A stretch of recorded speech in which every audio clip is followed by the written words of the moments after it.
Welcome to the Business Excellence for Managers podcast, which is dedicated for all of you leaders and executives who would like to continuously improve your business performance. This podcast is sponsored by Wave Business Excellence Footprint, the digital training company that cares about your development, your employees' development, and your business performance.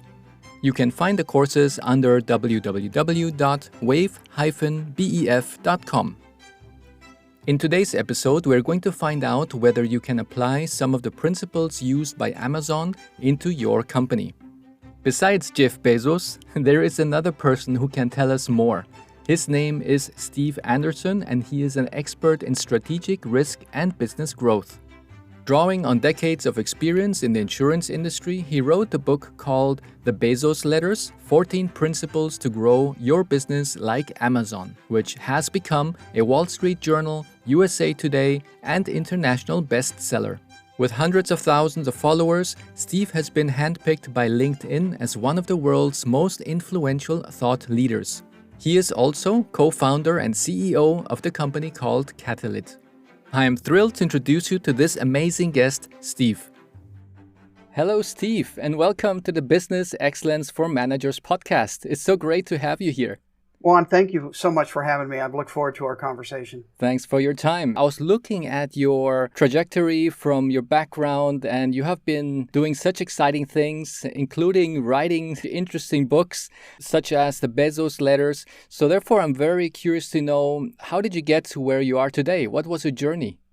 Most of my career has been connected with the insurance industry here in the U.S., and early on selling insurance to businesses, and then kind of through that process got actually really interested in the technology aspect of how insurance agents could use technology to help them grow and serve their customers better. That led me to starting my own consulting firm 25 years ago, doing exactly that. And again, if you remember, this is, late 90s, early 2000s, websites, the internet, all kinds of stuff were happening. And a lot of agencies at that time especially were reluctant to embrace some of this new stuff. And so I helped them understand what to do, how to use it, how it could help them. So again, fast forward, and out of that work that I did with insurance agents, I started realizing that technology was good and bad in terms of how businesses approach it. And what I mean by bad is technology continues today, did then, to develop very rapidly.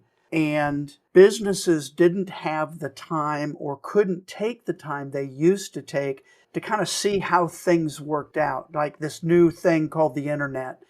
Well, you could spend a few years kind of waiting to see if it's useful, if it's not, if it's useful, how useful is it? So I started asking the question, is the biggest risk businesses face actually not taking enough risk? Which, again, coming out of an industry that all that they do is to help mitigate risk, transfer risk, pay claims when something bad happens. It was really counterintuitive. That led me to start researching different companies, both within the industry and outside. And kind of as we know now, there are a lot of companies that were very successful at one point and are literally no longer here. They're bankrupt, they're closed, they're whatever. And so lots of examples there. And I came across Amazon because they were growing, right? I mean, started out of a garage, continued to grow. And I was intrigued with, okay, what's the difference between what they're doing and what some of these other businesses did? And so that's when I discovered the shareholder letters that Jeff Bezos started writing when they first went public in 1997. And the book actually goes through the 2018 letter. And I realized he had what I call now hidden in plain sight his plan for growing Amazon. And so that's where the book came out of, or the idea behind it is, what were the growth principles that Amazon used to be, one of the most successful companies, I'll say that, and can other businesses learn from it? And I believe they can. Wow, that's really truly amazing. And I could imagine it was very eye-opening experience to going through those letters and to really go deeper into the analysis in order to write that book. And how was the experience for you? Was it something that you could say, well, the way how I'm getting to things, the way how I'm analyzing this, I would say it's so amazing compared to what you have seen so far as the average company out there in the market? Yeah, it was. And what just intrigued me so much is Jeff Bezos puts a lot of value in the written word. And so there were threads that I discovered throughout the letters that he really was teaching others. Here's what we did, here's how we did it, here's why we did it. Because normally shareholder letters are really pretty boring. They're touting the company, they're touting our great sales this year. He did some of that, no question. But a lot of it was really, here's how we did it and some of the things. And so, these are my extractions or my ideas of how Amazon grew. And again, 14 principles total. And I group them into 4 what I call cycles: test, build, accelerate, and scale. And I think those are the cycles that businesses, regardless of how big or small you are, go through as they work on serving their customers, coming up with new products, ideas, and grow themselves. So good, especially that, as you just said, for every size of a company, because at the end of the day, Jeff Bezos also started just with a small company that then went through every single size that's out there from XS all the way to XXL. Well, and that, again, when I'm talking, especially to smaller businesses or even startups, I always try and remind them he started the exact same place, literally taking books, putting them in packages in his garage and driving them to the post office because people had bought them and he was shipping them out. Obviously, fast forward 26 years, whole different ball game now, but he took those same ideas and then was able to scale them into, again, as I said, one of the most successful companies out there today. It became the backbone of how he operated. Yeah. Yes, exactly. Could you explain what are some of these principles that Jeff Bezos used to grow Amazon and how do they apply to other business? I'd be happy to. And there are 14, so there are a lot. We won't have time to probably go through all of them. Yeah. There are some that seem to resonate with people. I think the very first principle in the test cycle is called encourage successful failure. And one of the things I discovered, and it really comes from my insurance background, is that Jeff Bezos actually embraced risk-taking. And the way he describes it in many different places throughout the letters that he wrote is that in order to find the next new thing, you've got to experiment a lot.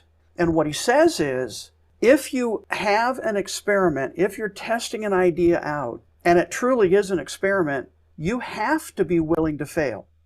Because if it's an experiment, you don't know whether it's going to work or not. And he actually says, if you aren't going to fail, it's not an experiment. So that was kind of that first idea of risk-taking. And, I do call him the master of risk because of how he uses risk strategically. Now, the idea behind encourage successful failure is if you're going to have employees test, experiment, try and come up with new ideas, new products, new services, new platforms, then you've got to be willing to support the failures as well as the successes. And employees, I'm convinced, aren't afraid of failure, but they are afraid of the consequences of failure in a lot of companies, right? Because, oh, that didn't work, so now my job's at risk, or I'm not going to get that promotion, or, what are the consequences of that? Versus learning from the failure, trying another experiment, and being able to invent something new that customers never knew they wanted. So that idea of invention, experimentation allows you to invent, which then gives you the opportunity to innovate. And I actually think a lot of the conversation right now you hear, companies have to innovate. They have to do that in order to grow, and customers are changing in terms of their expectations. I actually think the first step is invention. You've got to invent on behalf of the customer, and then you can innovate. A quick example is the Kindle, the electronic reader. They didn't actually invent the electronic reader. There were some out there before, Sony and a couple other ones, but they weren't getting adoption because you had to actually plug the reader into a computer to get the books on it. What did Amazon invent? They invented a way for anybody to buy and download a book in 60 seconds or less without having to connect to a computer. And then they've continued to innovate that idea, and they added Whisper Sync, so now you could read the book on multiple different devices and it would know the last point you've read in the book and ask if you want to move to that point. Technologically, that's really sophisticated and hard, but it provided a much enhanced and a much better customer experience. Wow, that's so amazing. And it really gave me a lot of flashbacks to my previous life when I was also a consultant. And I've seen a couple of companies, and it's really scary to see how different the culture is between each company. And if you have a culture where people are reserved and they're not in an environment where they feel safe, that they can experiment and innovate, then you can speak about innovation as much as you want, but people are just not going to be pushing the boundaries because they're just scared to be tapped on their fingers. They're scared, right? Or they don't trust management, whatever that looks like, to be able to support them. And I do want to also emphasize at Amazon, this isn't kind of let's just see what happens. It's very intentional, very structured. They do everything they can to prevent failure, but they know it's part of the process. I want people to understand this isn't just let's see what happens. It's not willy-nilly, like I say, kind of throw the spaghetti against the wall and see what sticks. It's intentional, and they have a number of processes they put in place to help with that and prevent failure as much as they can, at the same time understanding it's going to happen. Exactly. Wow, that's so powerful. And I think one of the principles that I was usually promoting a lot in the past was Lean and Six Sigma. And that's also one of the techniques that we try to promote to other people in the company, to say, do not try to put your mistakes and your failures under the carpet, because we really need to know where are those mistakes, where are those failures, because only then we know which direction we need to go. And if nobody knows about things that are not working, then how are we going to actually be able to make the next decision into the right direction? Yeah, absolutely. And what can you learn? Or even the question they ask is, what didn't we understand correctly when we started this that led to the failure? And how can we change that in the future? And I said they have some tools. I'll briefly describe one of them. It's had various names over the years, but it's the working backwards document or the 6-page memo.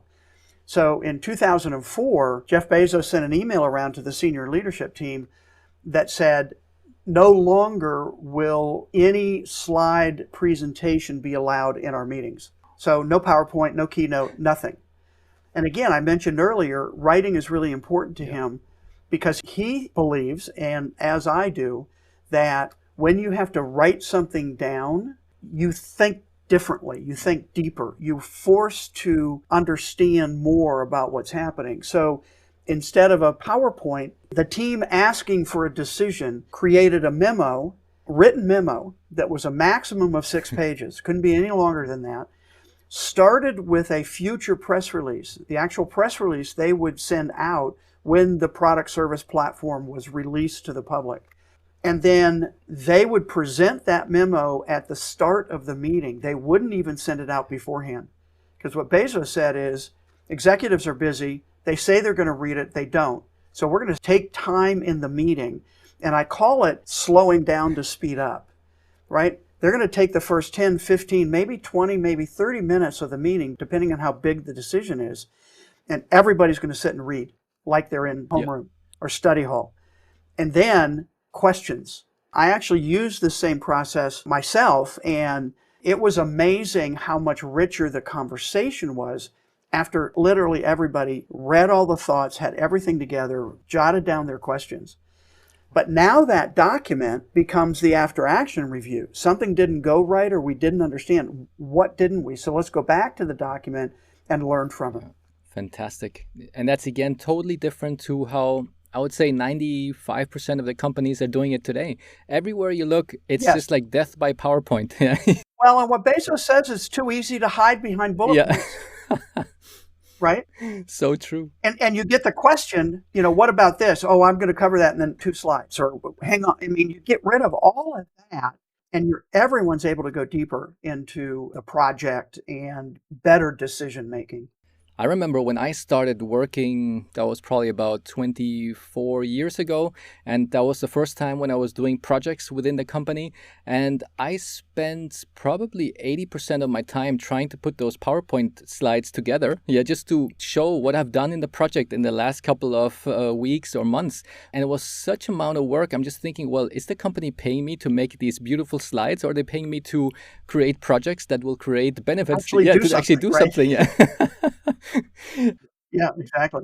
Well, and I would say, I mean, a lot of the principles are very counterintuitive. I mean, I think if there's one thing I can say about Bezos is he didn't rely on traditional business thinking. He very much was non-traditional and brought different ideas to Amazon. And again, I believe that is one of the primary reasons they have been so successful as Yeah. a company.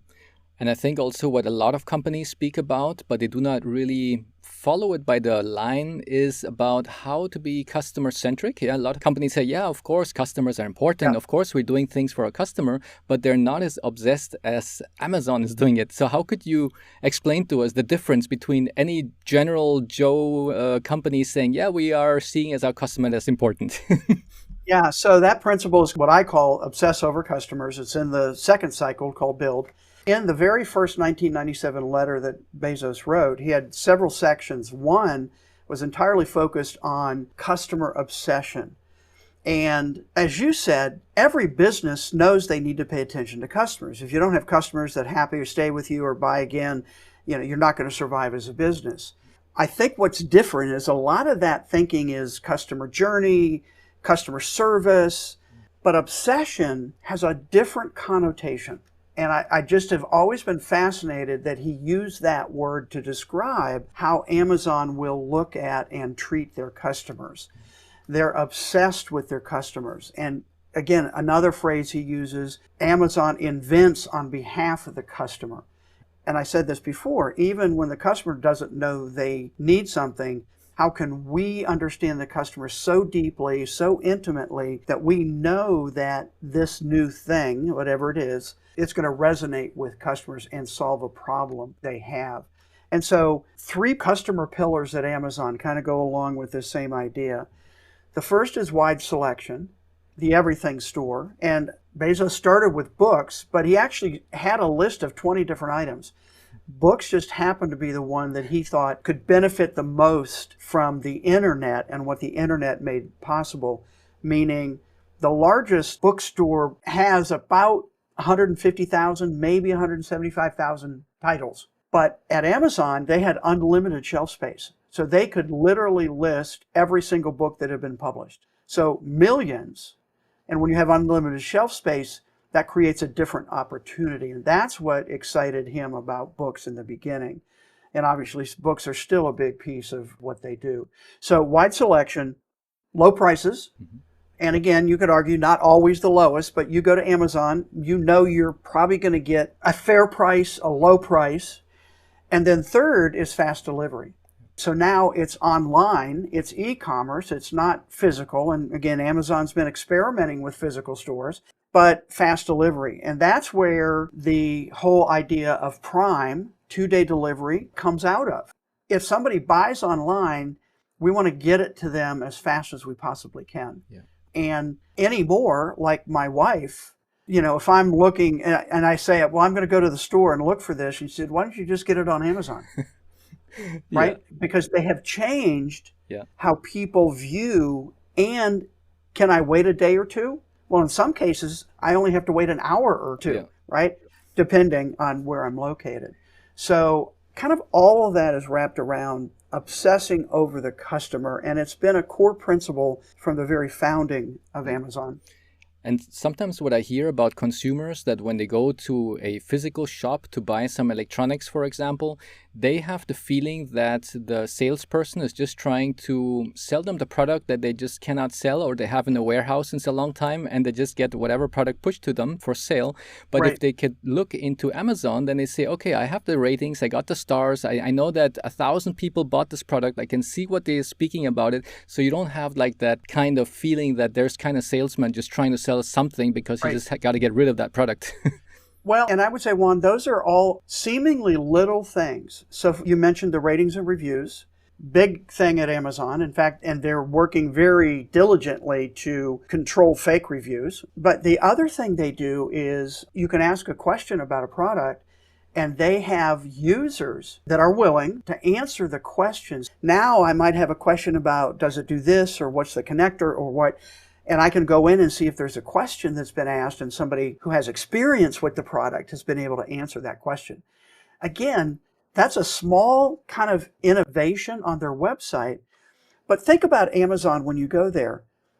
Every time you go there as a customer, it's a personal page. It's designed specifically for you. And that's something they've spent literally billions of dollars doing. But it's a result of customer obsession. Yeah. We want every one of our millions of customers to have that personal experience. Yeah, and it works. And it works. It works. Yeah, exactly. Yeah. That is really amazing. And especially if I think about their Prime membership, they started with something very simple, but then they started adding new packages to the Prime membership. Yeah. So it's like, oh, look at that. Because usually you think, okay, as a customer, maybe after a year, I will think about if I still need it or not. But then you notice that after a year, you get so many other things added to the Prime membership. So, okay, I cannot leave now because I'm going to get that and that also additionally to the same price. Yeah. And like this, they start, adding more features. And at the end of the day, it's hard to get away from the Prime membership because it's always getting better. Exactly. Briefly, I'll say, back to the successful failure, there were 2 iterations of Prime before Prime. So they first had Super Saver shipping. So if you bought $25, then they would pay shipping, and I don't remember the other iteration. So again, they experimented with what would work and then kept improving it till they got to Prime. And as you absolutely say correctly, they kept adding things. That's all part of customer obsession. What else do our customers want? It's almost irresponsible not to have a Prime membership, right? Exactly. So true. And what is also very interesting that if I think about the methodologies that I have been using in the past, we always say, well, ask the customer directly what is it that they want. But sometimes we realize that the customer does not know what they want until you come up with a certain innovation and you say, dear customer, look what we have here. And then the customer realizes, oh, wow, that's good. I really need that. Absolutely correct. Yeah, that is very much the case. Yeah. Wow. And I will tell you one other invention, I guess is the right way to say it, but Amazon Marketplace. So this ties in again with customers. Amazon Marketplace was early 2000s when it was put in place. And again, most senior leaders at Amazon thought it was crazy, but this is another counterintuitive.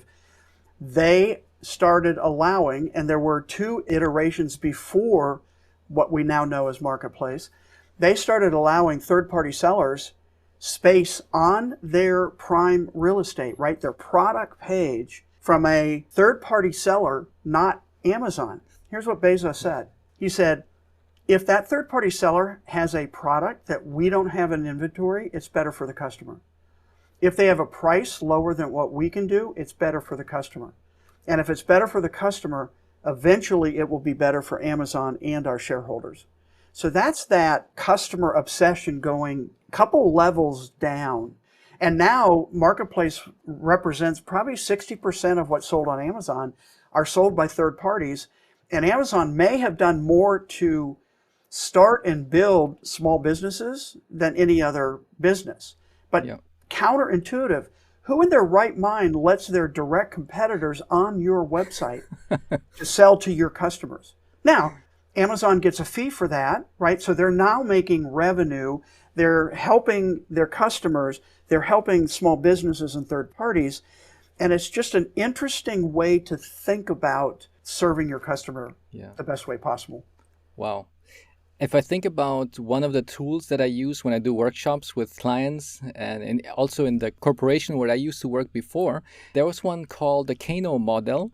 And in the Kano model, we have three categories. We have the dissatisfiers, we have satisfiers, and delighters. Hmm. So usually I will ask them the question in the workshop, what are the services and products that we have that are the dissatisfiers? So these are like the basics that we need to get. If we don't get the basics right, customers are going to be mad. Then we go to the category, what are the satisfiers? So that what are the things that we're doing, if we do it year for year better and better, that the customers will be happier year for year. But then came the third question of the workshop is, how many of our products and services are actually delighters? Which are those things that is really going to make the customer say, wow, that is totally amazing? And that's where I've seen a lot of companies, they have absolutely no delighters. Because when I think, what are your delighters? They just look at each other and say, well, they don't come up with many ideas in the No. workshop. Yeah. Yeah. No, that absolutely is hard. And part of what I call removing friction, right, Yeah. in the customer interaction. And again, Amazon's been a master at that in terms of website, fulfillment, payment. I mean, they're constantly working on making it easier for someone to go to Amazon and get what they need. Exactly. And the whole customer experience. Usually, if I do everything, I would say in their website, I can solve everything I need in the website. I don't even have to call a representative from Amazon in Right. order to solve a problem because it's just so clear and so well done on the website.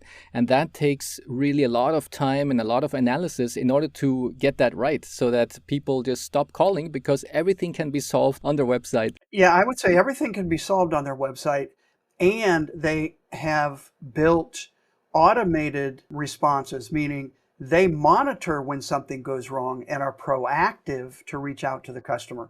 So it's both, and Yeah. again, it's all part of that customer focus.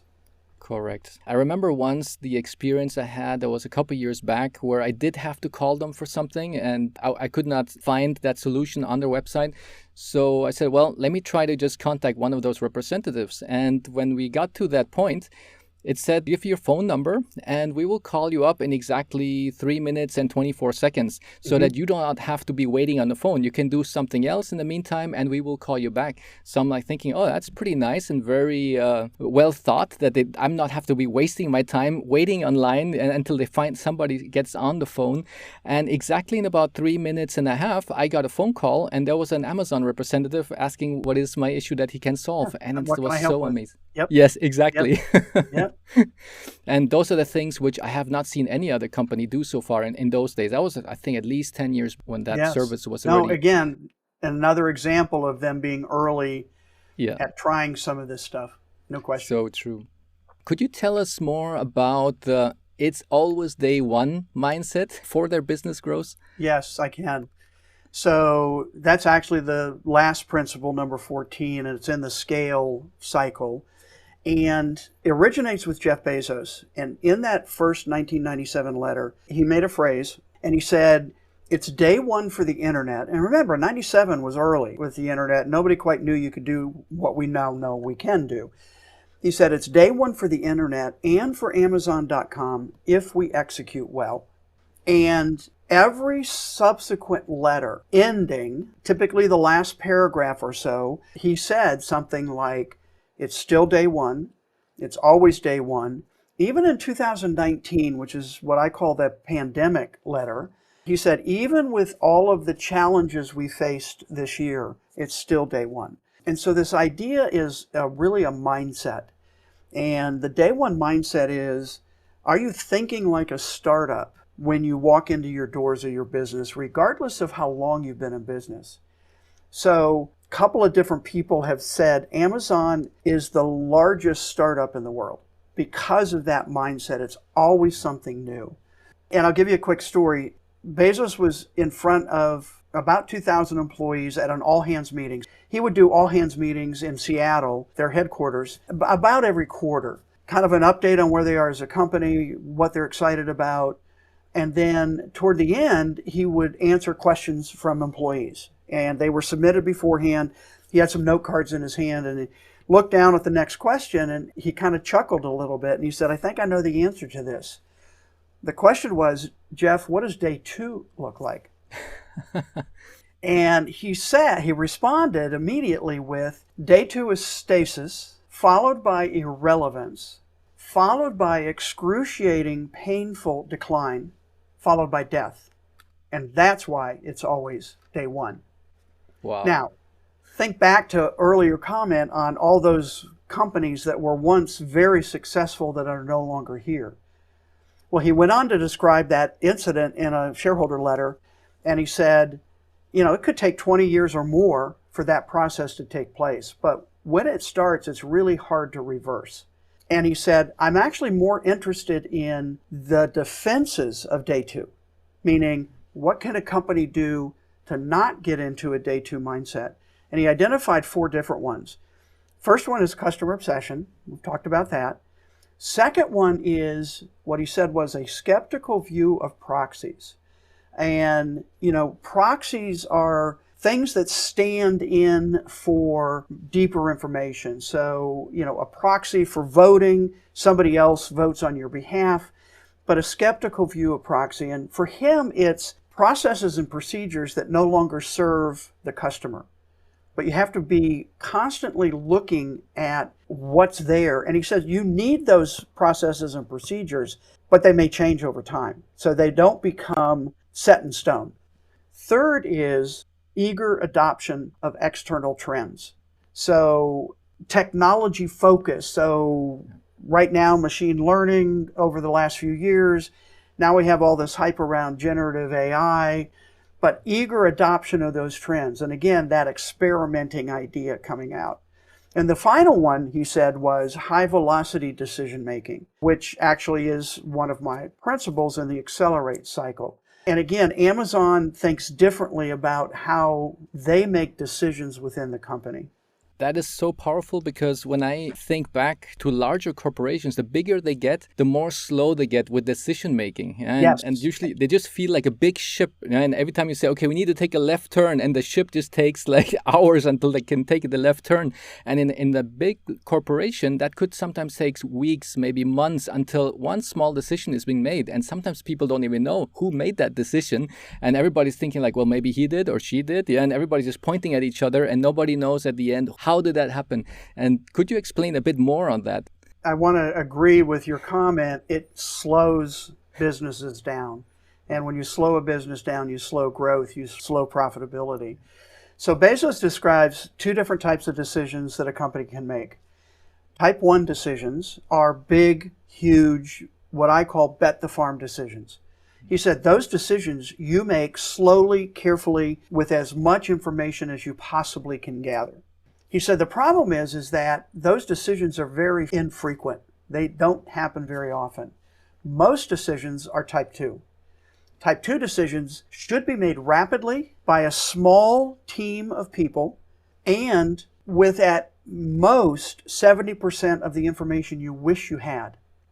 He said because those type 2 decisions almost always are easy to change. You could have a group decide to do something. And the way he describes it, you walk through that door of the decision, you look around and go, this is not what I expected, or this is not what I wanted. Well, you pivot.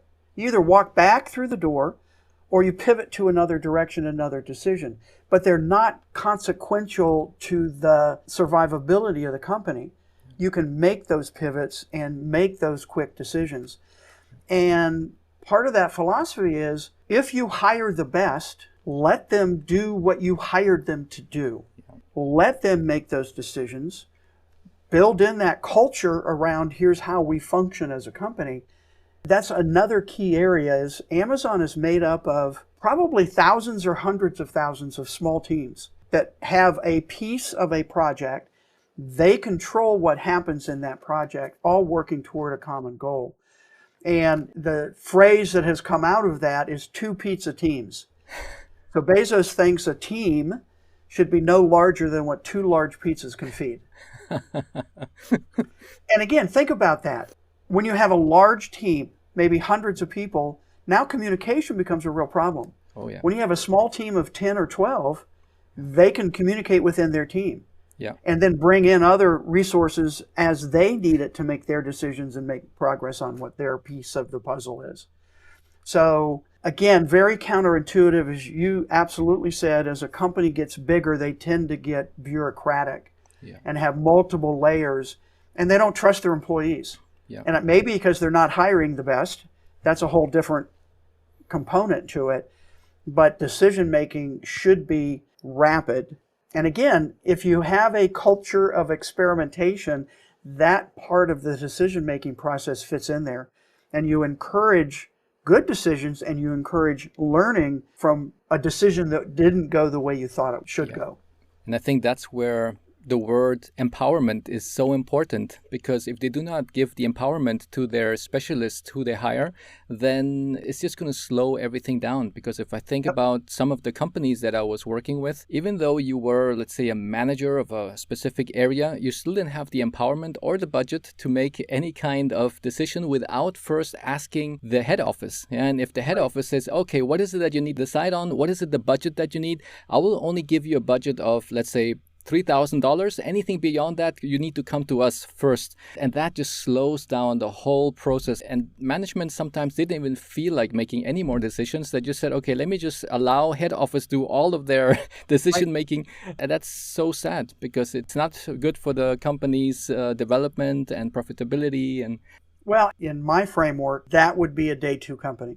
Yeah. Right? Now, where are they on that continuum? I don't know. Yeah. But that's the kind of thinking that causes or starts that day two process. Yeah.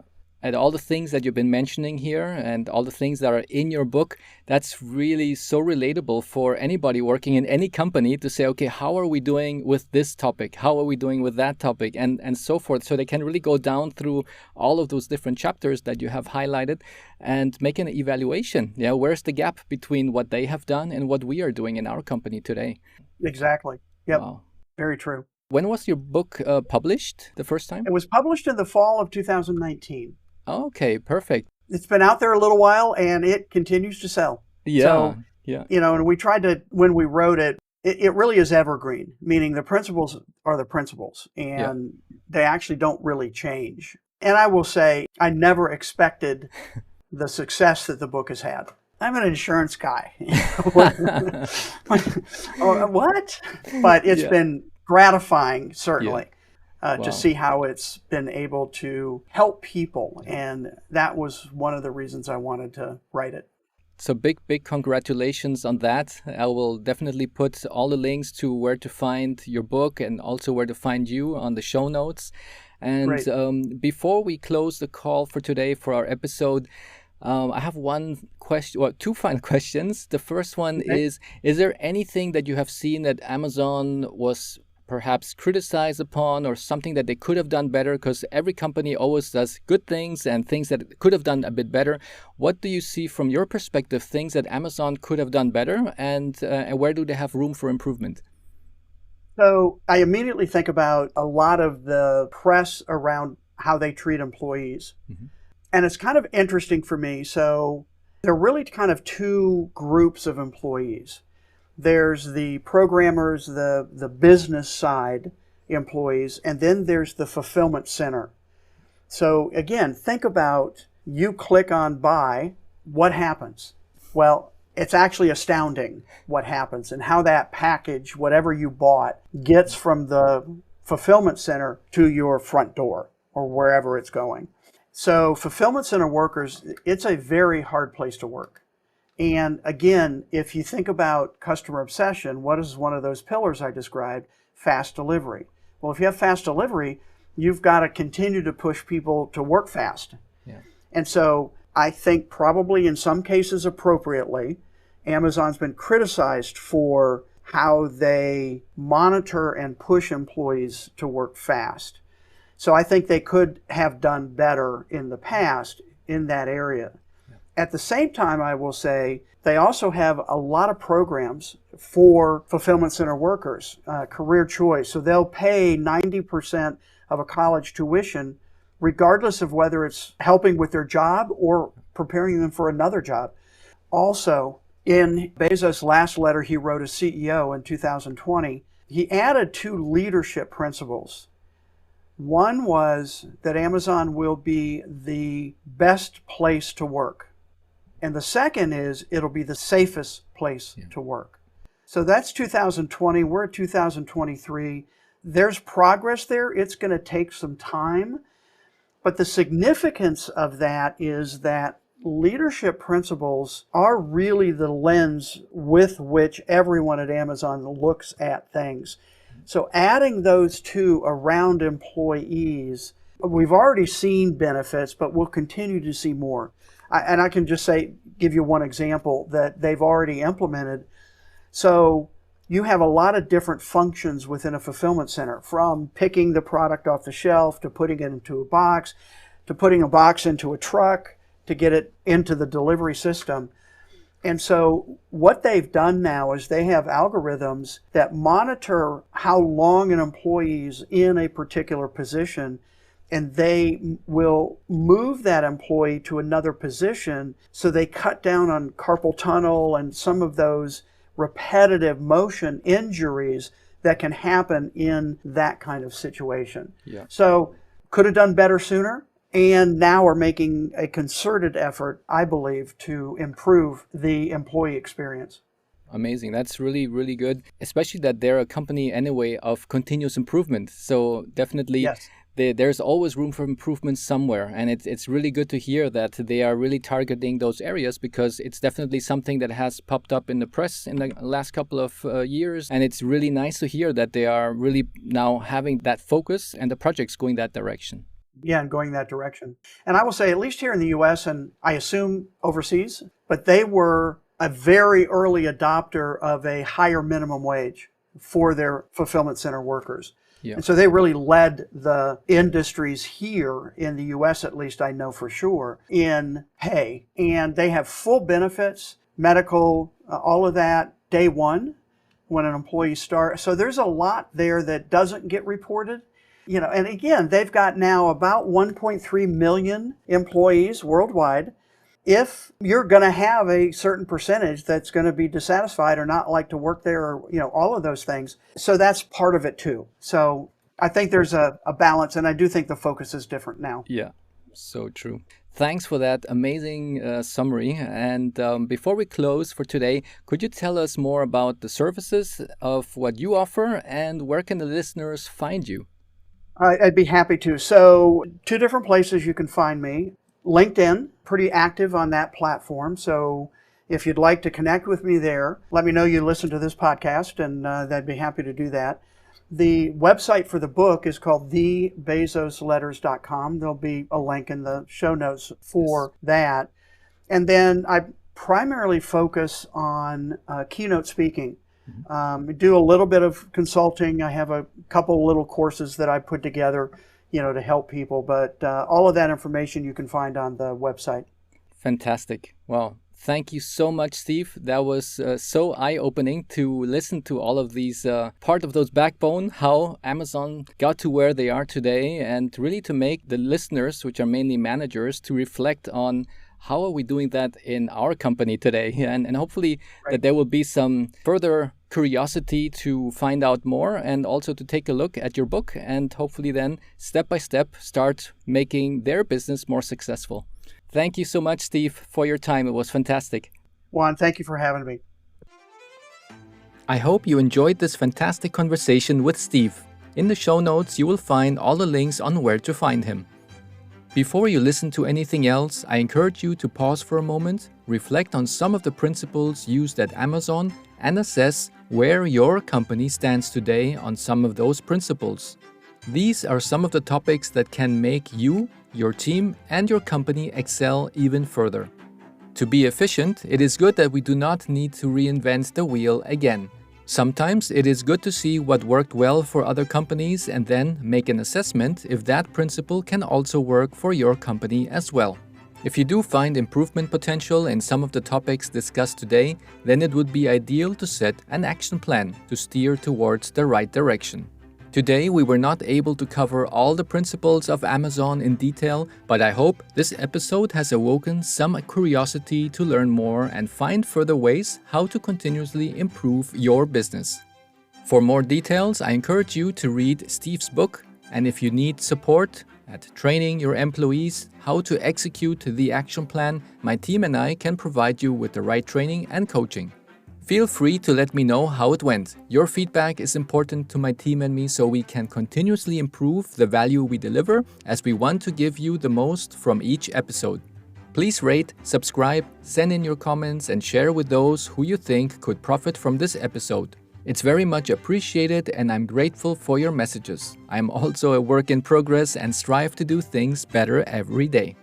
This podcast was sponsored by Wave Business Excellence Footprint, where we believe that investing in yourself and in your employees is the best investment. Therefore, if you are interested in finding out more about courses and certification programs that were designed for you as a manager to further boost your business excellence initiative, then please go to Courses for Managers tab in the company website www.wave-bef.com, where we will have 7 interesting courses for you as a leader.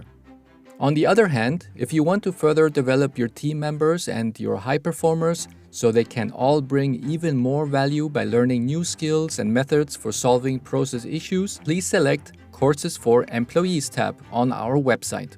Here you will find 15 courses designed for your employees.